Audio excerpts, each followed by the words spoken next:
Hey you guys, I've been thinking, and if I ever die, I'm gonna roll up a bard to play. Holy crap! Are you serious?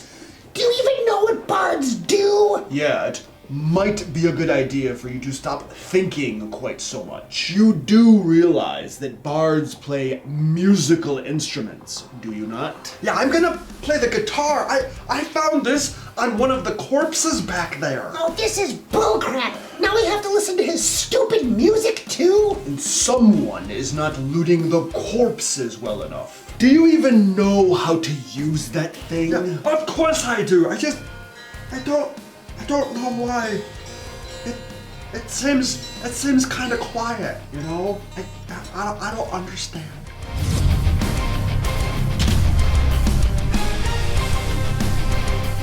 Bienvenido al DM Lair. Me llamo Luke Hart y yo he sido Dungeon Master desde la secundaria. En este canal doy consejos prácticos que los Dungeon Masters pueden implementar en... Espérate, es que hay un botoncito aquí. Crap, sorry about that. Had the Spanish dubbing on. For those of you who missed that intro, Luke Hart, Dungeon Master, high school, you know the drill by now. So when I hit 25k subscribers, I did a little giveaway where 4 of my viewers got to play in a D&D one-shot with me as their Dungeon Master. And today in the Lair, I'll be telling you all the story of that 25k one-shot and how the Bard, as always, stole the show. Oh, and when we hit 50k subs, I'll be doing another one-shot giveaway too, so tell your friends. Now, before we jump in, I just want to let you know that my RPG backstory template is now available for free on DriveThruRPG. It's a short 9-question template that you can use to help write backstories for your characters in D&D or pretty much any RPG. And I feel like it definitely makes the process much quicker and easier than the traditional way of writing backstories. Now, if you're a dungeon master who struggles to get your players to write backstories, I made this backstory template especially for you. You pass this bad boy out to your players in your next game session, and you'll have backstories for everyone in under half an hour. There is, of course, a link down below to the template.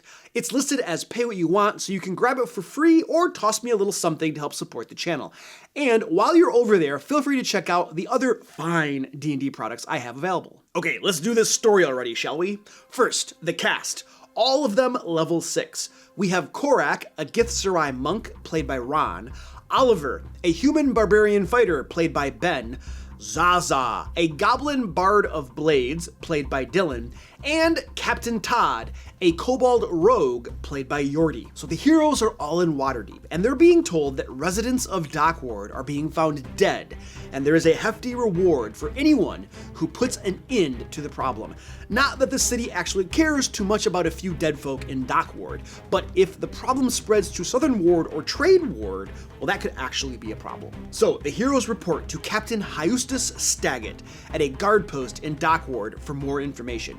They discover that the chests of the dead are ripped open and that members of the Cellarers and Plumbers Guild, basically glorified sewer workers, have recently spotted odd creatures down in the sewers. They go to the sewer workers and speak with journeyman plumber Rumbleton, who tells them about the large red creatures that his crew spotted down in the sewers. The heroes also pay 300 gold pieces for a detailed map of the sewers. Okay, the first thing I want to say here is that let's all just stop metagaming for a second, because yes, I know that we all know exactly what these creatures are at this point.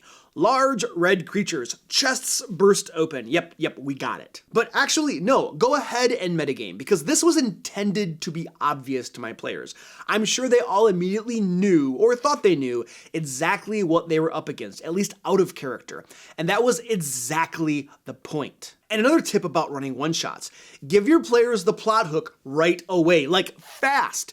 Don't plop your players down into the game world and let them run around for half an hour or more before actually delivering them the hook. Plop them down and give them the plot hook right away. Now, they may still dilly-dally and goof around, but let that be because they decided to, not because the Dungeon Master didn't give them jack diddly squat to do. When my one-shot began, I immediately told my players, okay, you are all together, one happy adventuring group, and you hear about people turning up dead in Dockward, and that Captain Hyustus Staggett is offering a reward to anyone who could help solve the murders. He can be found at a guard post in Dockward. Did you see that? Not only did I avoid a half-hour plus discussion of how the characters came to become an adventurer adventuring party, because do we really care about that for a one-shot? But I told them what the central tension was, the problem that is, what the goal would be, and where to start and who to talk to. Remember, this is a one-shot, not an ongoing campaign. The players more than likely just want to get into the action, so quickly give them the information they need so they can do that. The heroes head to a manhole cover near where journeyman plumber Rumbleton's crew had spotted the creatures and proceed to break it loose. It's a complicated process that of course involves completely demolishing the bricks around the iron cover so they can pull it loose. Doing this naturally attracts the attention of a patrol of guards who demand to know what in the open lord's name they're doing, destroying city property in broad daylight. Then, without a word, Captain Todd, the Kobold rogue, jumps down into the hole into the sewers. Following his lead, the Gisserai, human, and goblin likewise jump in and begin dashing away into the sewers. The heroes all hear one of the guards shout after them, "Next time, the openings screw off." I mean, the sewer workers don't rip apart the streets every time they go down to clean things up, right? Down in the sewers, the heroes hear noises from ahead, and 4 kobolds spring from concealment to ambush them. The small creatures demand the heroes give them shinies for safe passage. If they don't, the kobolds will poke them full of holes. At this point, Captain Todd, the kobold rogue, strides forward and convinces them that he is in fact one of their clan and has led these hapless adventurers to them. The kobolds tell him, "Good job!" and tell him to join their ranks. Then Captain Todd naturally walks over behind the kobolds to assist with the ambush. Now, of course, the heroes refuse to pay the kobolds and a battle breaks out. Now, we're talking 4 kobolds versus a level 6 party, so it's a slaughter. 2 kobolds are killed, 1 runs off, and the 4th is subdued and tied up for questioning. Now, why in the world would I present a trivial encounter like this to a group of level 6 characters? A couple of reasons. First, it gives a group of players who have never played before the opportunity to have a practice encounter before they come across something more challenging. Second, encounters that are easily overcome make the players feel powerful and awesome. It's fun to wallop on the bad guys when you know they pose no danger to your characters. However, only include these sorts of encounters from time to time. Too many of them gets boring. Players also like to be challenged, I've found. Next, when I include trivial encounters like this, they're often intended to be opportunities for my players to engage in social interaction, talking instead of fighting. Now, players won't always go that route, but it's good to give them those opportunities. Finally, this encounter presented the opportunity to use kobolds because I like kobolds, and because, well, reasons. So, the players go to interrogate the kobold captive, who gives his name as Zipper, and is generally being uncooperative. After some coaxing and promising of future rewards, they get the kobold to give his proper name, Gary, and start cooperating. It turns out that Gary knows about these large red creatures and where the group can find them. Directions won't suffice though, and the group demands that Gary accompany them and help deal with the problem. The kobold is understandably hesitant about this until they give him an official position in the party and dub him Gary the Swabby, with the promise that someday, if he performs his duties well, he will be promoted to Gary the Powder Monkey. You see, Captain Todd was, well, captain, and that's what they call interns on ships, Swabbies. So Gary the Swabby leads them to the area the large red creatures dwell in. They come across a burnt body in the middle of a corridor and are immediately suspicious. Some careful investigations reveal some good old fire vent traps, and the heroes easily bypass them. Just after the trap, they come across a 5-foot wide channel of water crossing the corridor. Not that wide, right? They figure they can just jump right over it, so 2 of them do, only to find the true trap, a pit with a black pudding at the bottom of it. The 2 PCs fall into the pit, and a beautiful little battle breaks out. It's not that bad, though. Their pride is damaged more than anything else, well, maybe except for their weapons.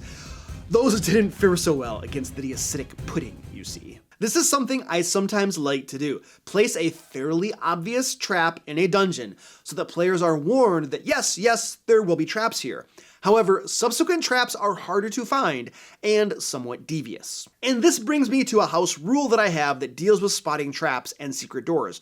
Players have to make an active perception check to find them. None of this passive perception garbage. But why is that? because you almost always have one player with a high passive perception, like 15 or more, who will always just find everything automatically. Those traps you spent time building out, auto-find. Those secret doors, no secrets at all. Honestly, passive perception just seems like a lame mechanic to me. Basically an easy button that saps part of the fun from the game. Now, there are several possible solutions to this. One could just raise the DCs required to spot traps and secret doors, for instance. I tried that for a little bit, but ultimately I didn't like it very much. I'd rather just have players use their brains and declare when they are searching for things, instead of just relying on their passive perception auto-detection. As part of requiring players to make active perception checks to find traps or secret doors, though, I do allow them to just use their passive perception if they happen to roll lower. I also usually give them clues in my description of things that should key them in on the possibility of traps if they're paying attention. Anyway, the heroes continue exploring this compound in the sewers, and finally run across two of these large red creatures. They are, as everyone has probably already guessed, red slotty. They manage to defeat them, but are fairly beat up. The heroes decide to take a short rest, but the occupants of the room next to them have overheard the battle and are observing them unnoticed as they set up camp. Just as the bard casts catnip on three of the heroes, putting them to sleep, the enemies jump to attack. 3 Drow warriors and a Drow mage reveal themselves, firing poison-tipped bolts and dropping some nasty spells on them. Fortunately, Gary the Swabby screams like a little girl at this and wakes the sleeping heroes up. Now, to the heroes' credit, they had coated an area of the corridor with oil as a precaution against attack, and Captain Todd sets it on fire with alchemist's fire. The flames hold the Drow in check, obscuring vision, but the Drow wizard drops Cloudkill on the heroes in response. There is another scream from Gary the Swabby as the deadly spell rolls over him. Alas, I am sad to report that Gary the Swabby never did make that promotion to Powder Monkey. At this, Oliver the Barbarian and Korak the Monk rush through the flames to attack the Drow. The heroes kill 2 of the Drow and force the others to drop globes of darkness and begin to retreat. Regarding getting attacked during their short rest, I certainly don't always do this. Most adventures are designed so that the players need a couple short rests. Shoot, some adventures really require the players to take a long rest as well. Got something on my nose, man, that's weird. Woo! Really itchy. For instance, right now, I'm running through my remake of Against the Fire Giants for my Sword Coast Guard group, and it's a fairly beefy adventure, so short rest and even a long rest is okay. However, sometimes it does add an element of drama and tension to have enemies attack the heroes during a short or long rest, especially if they're still in the dungeon. This also lends itself to realism, making the game world seem more believable. Furthermore, in this case, they actually rolled for random encounter during their short rest, so instead of using a random encounter generator, I just pulled the Drow from the next room for that purpose. Now, for some reason, at this point, Captain Todd decides it would be time to split the party and go off on his own exploring. He jumps into the water channel and begins swimming down it, as it does lead roughly in the direction the Drow retreated.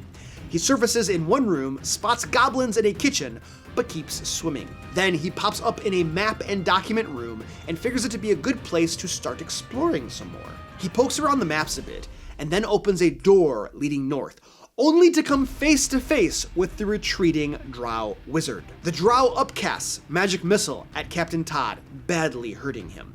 In response, the Kobold rogue flees back to the channel of water, dives in, and starts swimming away. The Drow wizard continues slamming him with magic missiles, dealing some serious damage to him. Now, did I stack the odds against Captain Todd? No, not really. It was really just bad luck that had him run into the Drow wizard at that moment. However, it did serve him right. He should not have gone running off on his own. In fact, a question I often get from folks is how to keep the party together, how to keep them from splitting up. And I think part of the answer is to simply run your dungeon the way it is. In other words, if the dungeon was designed to be a challenge for a group of adventurers, that doesn't suddenly change because one player wants to wander off on their own. I wouldn't adjust one thing about the dungeon. So what if they run into an encounter that was designed for the entire group and get their butt handed to them, perhaps even dying? Those are the consequences of giving the rest of the group the middle finger and splitting the party. Now, I wouldn't kill PCs intentionally, that's just not cool, but I wouldn't pull punches either. Then, when your players see that you're not going to adjust your dungeon just because one of them went off on his own, they might put more importance on staying together. Things are not looking good for our heroes. Captain Todd has fled for his life, and the other 3 PCs are a bit beat up. However, Korak, Oliver, and Zaza do follow the Drow to the map room, engaging them in the hopes of a Hail Mary victory. It's at that point that one of the Drow runs up to another door, pounds on it, and yells, "High Priestess, intruders have arrived." It would appear that any hope of winning is but a dream at this point. However, Zaza, the Goblin Bard, straps himself with 6 flasks of oil and 6 flasks of alchemist fire, essentially turning himself into a living bomb, and charges the door behind which lies the High Priestess. The Bard arrives just as the High Priestess is opening the door, and Zaza detonates himself, causing a ferocious blast to spread out from him. The explosion rips apart both the Drow Wizard and High Priestess, and Zaza himself is completely disintegrated. Korak and Oliver, both critically wounded, pick themselves up and begin looting the scene. Pretty typical for D&D players. Oh, and what about Captain Todd? Well, that channel of water led to the cliff of a deep chasm. Captain Todd calmly grabs his pirate flag from his backpack, drops most of his belongings to make himself lighter, and then jumps from the chasm. Using his pirate flag as a parachute, the clever Kobold slowly falls 300 feet and lands on the shore of an underground lake with giant mushrooms growing all around him. With one final glance up whence he came, Captain Todd strides off into the Underdark, in his mind, victorious. Okay, your turn. Tell me your bard stories down below. I know you have some.